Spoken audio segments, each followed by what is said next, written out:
வணக்கம். இன்றைக்கி நம்ம பார்க்க போகிற சமையல் ஒரு அருமையான ஈவினிங் ஸ்நாக்ஸு. கோதுமை மாவு வச்சு அதோட வாழைப்பழமும் சேர்த்து ஒரு அருமையான இனிப்பு போண்டா எப்படி செய்யலாங்கிறத பார்க்கலாம்.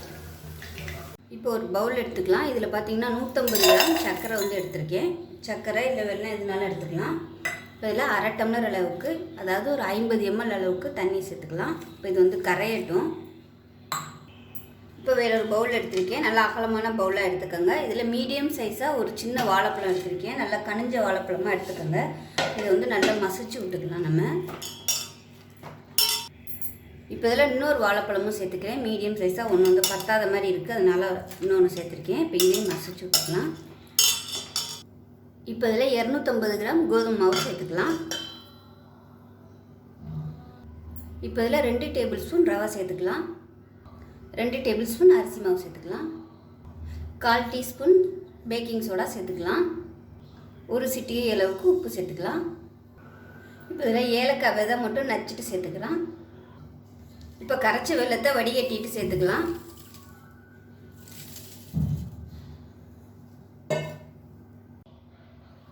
இப்போ இதை கை வச்சு நல்லா மிக்ஸ் பண்ணி விட்டுக்கலாம்.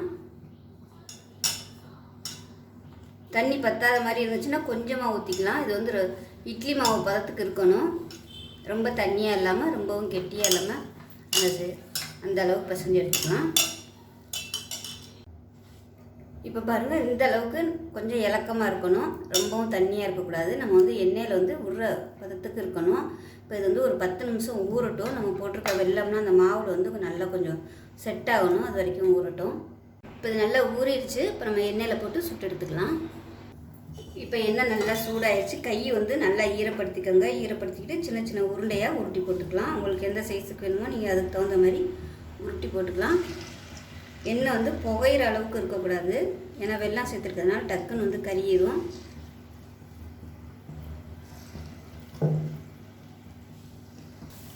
இப்போ பாருங்கள், அப்பம் சூப்பராக ரெடி ஆயிடுச்சு.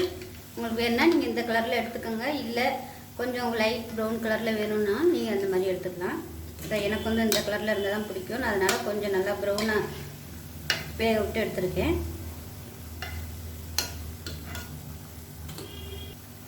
நல்லா ஒரு ஹெல்த்தியான கோதுமை மாவு வச்சு ஒரு வாழைப்பழ போண்டா சூப்பராக ரெடி ஆயிடுச்சு.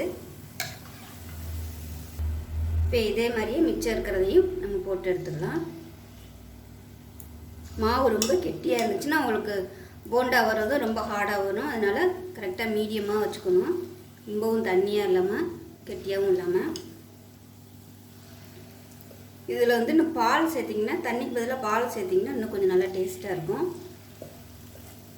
இல்லை உங்களுக்கு இந்த மாதிரி கையில் எடுத்து போடுறது சரியாக வராதுன்னு நினச்சிங்கன்னா கொஞ்சம் இலக்கமாக வச்சுக்கிட்டு ஊற்றுற பதத்துக்கு கூட நீங்கள் ஊற்றிக்கலாம். அப்போ மாதிரி